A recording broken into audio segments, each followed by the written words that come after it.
કરી કોર્ન કેપ્સિકમની સબ્જી ને લચ્છા પરાઠા. આજે બી મકાઈનું જ કરશું. મકાઈના લોટથી બનતા નાચોસ, તમે બધા નાચોસ તો ખાધા જ હશે હે ને?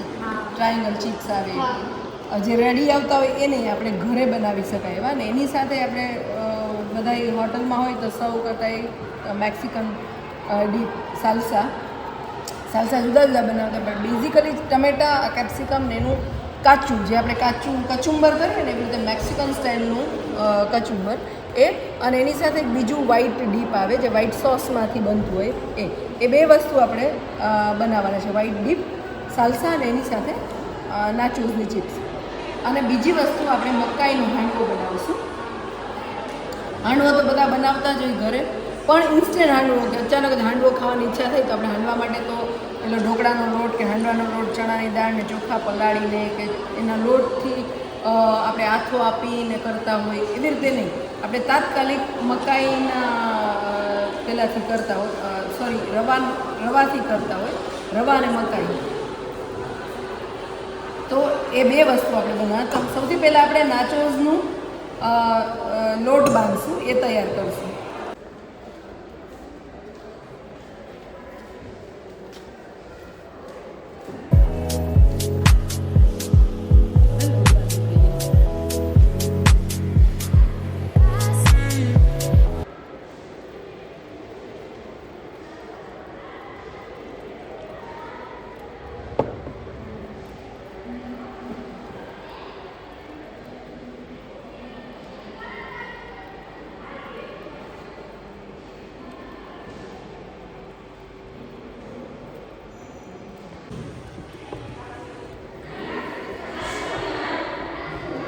યલો લોટ વાપરતા હોય, આજે આપણે કોર્નફ્લોર વાપર્યો છે એટલે થોડા વ્હાઈટ થશે, બાકી આમ યલો હોય.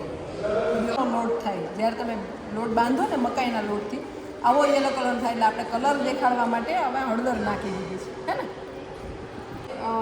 રવાને અને મકાઈ, એટલે રવાને છે ને આપણે થોડીક વાર માટે છાશમાં પલાળી દેવાનું રહેશે. તો આપણે એ બી કરી લઈએ. હવે આમાં આપણે 2 કપ જેટલો રવો લીધો છે, ને એમાં આપણે છાશ એડ કરશું જેટલું જોઈએ એ પ્રમાણે.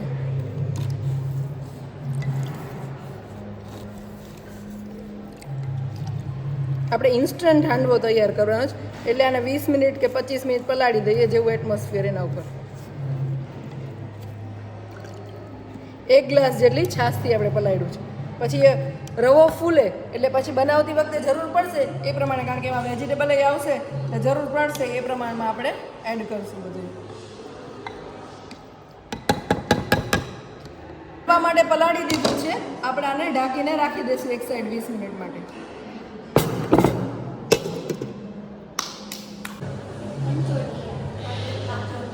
ઓલવેઝ સમારો ને બેટા, ત્યારે છે ને ટમેટા નહીં સમારતા હોય ને ત્યારે આ કાઢી નાખો. ઓકે, અહીંયા જો સાવ ઝીણા ટમેટા સમારો.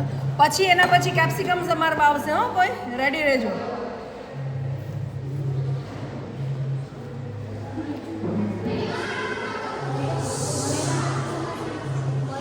મરચાઈ સમારવા, બધાનું ટન.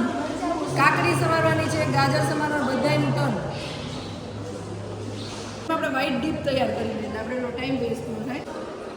એમાં તમે બટર, ઓઇલ કે ઘી કાંઈ બી લઈ, જનરલી બટર ને ઘી જ વપરાતા હોય.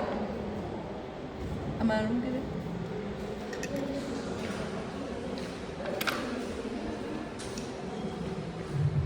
આપણે એને મેંદાને શેકવાનો છે. ઓકે,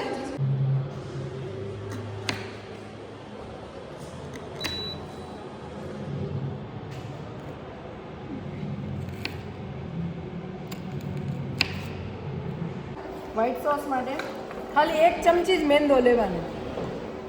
હો, 1 જ ચમચી મેંદો, એને શેકવાનો.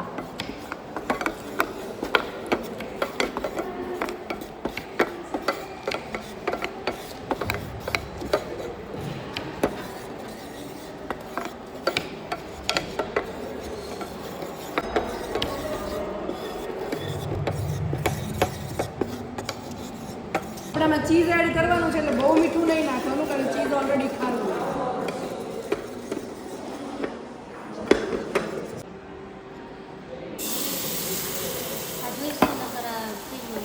બે મિનિટ.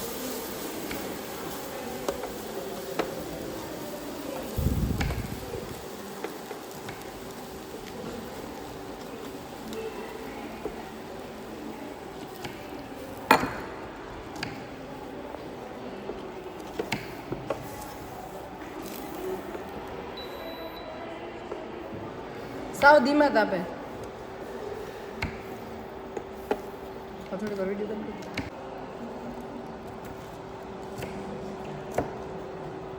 એને અડધો ગ્લાસ દૂધ આપી દીધું પછી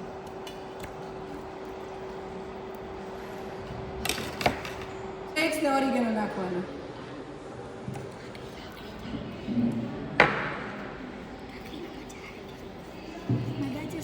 ચલો ફટાફટ.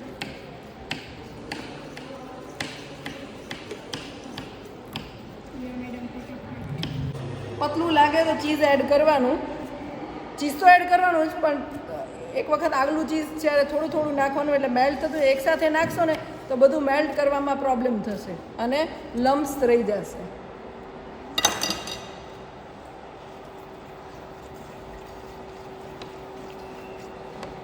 જો હવે એની કન્સિસ્ટન્સી ઠીક થતી જાય છે.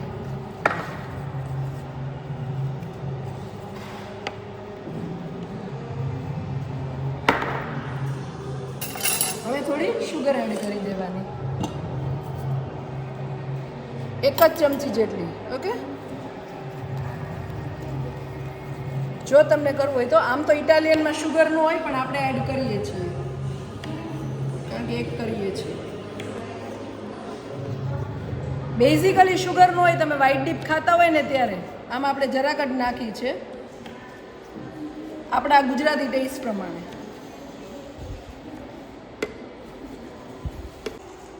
ઓકે, સાલસામાં મેઇન ઇન્ગ્રેડિયન્ટ હોય ને તો ટમેટો. ઘણા કાચી કેરીનો ને બધું જુદું જુદું પણ આપણે ફ્યુચરમાં કરશું. અત્યારે આપણે ટમેટાનો સાલસા કરીએ છીએ. ટમેટા અને મકાઈ.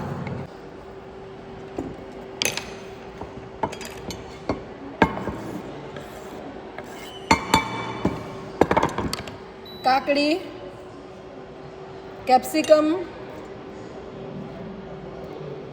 ગાજર,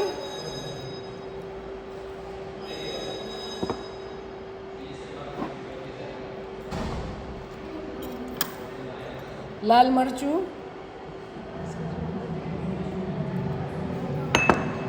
ચીલી ફ્લેક્સ, ઓરિગેનો, મીઠું અને ટોમેટો કેચઅપ.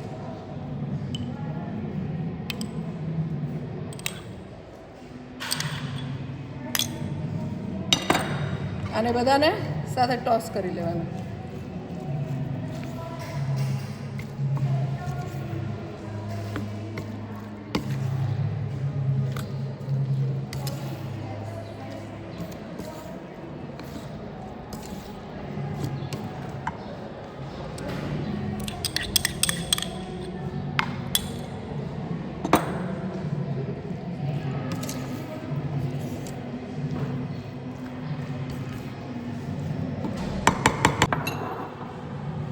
પણ બહુ એડ નહીં કરવાનું.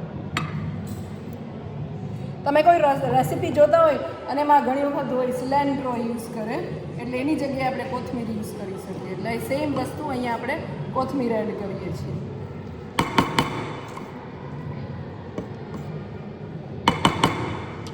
તો આપણું આ ડીપ તૈયાર છે. લોટ તૈયાર થઈ ગયો છે.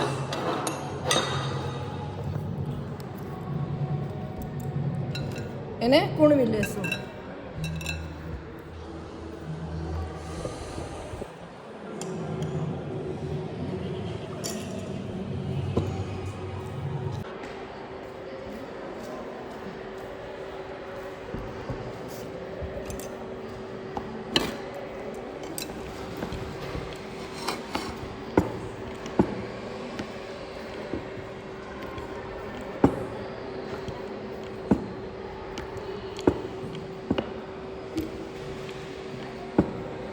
નાચોસ વણતી વખતે કંઈ ધ્યાનમાં રાખવા જેવી બાબત? નાચોસનો લોટ છે ને કઠણ હોય, પાડી લેવાનો એટલે તળતી વખતે ફૂલાય નહીં.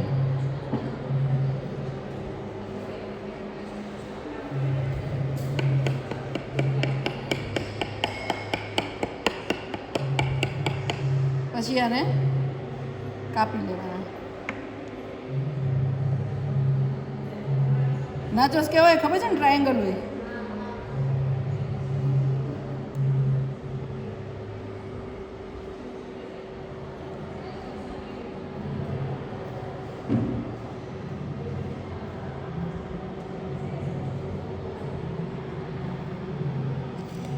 એમાં તો આ અહીંયા ટ્રાયેંગલ હોય, પણ આપણે એવું કાપવું છે.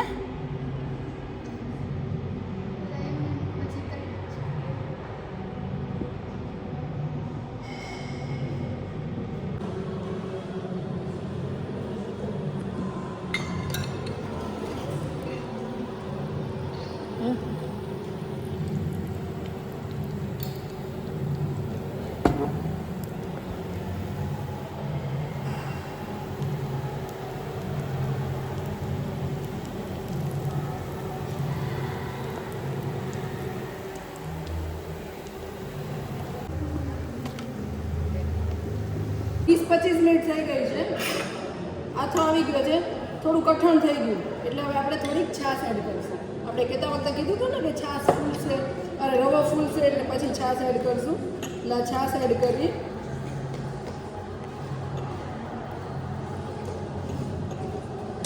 હવે એમાં થોડો ગાજર, મકાઈનો છે એટલે મકાઈના દાણા,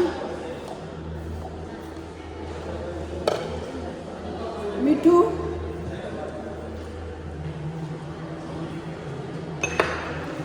લીલા મરચાં, કોથમીર,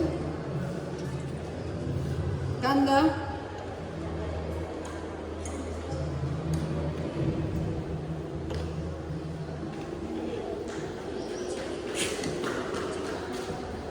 આવી જાય ને પછી ઈનો એડ કરવાનો છે. તમે ઈનો કે સોડા નાખો ને ત્યારે ઓલવેઝ એની ઉપર પાણી એડ કરવાનું એટલે એક્ટિવેટ કરવા, એટલે ઈનો એડ કરવાનો છે.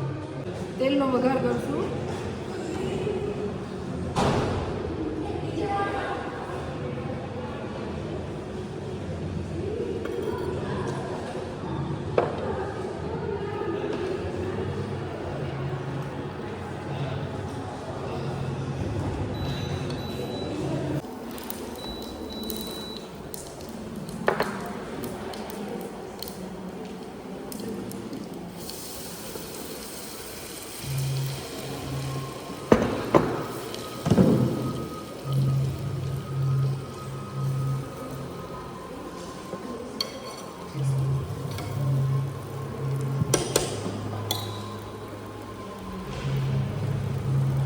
સાવ લો ફ્લેમ પર અને થવા દઈશું.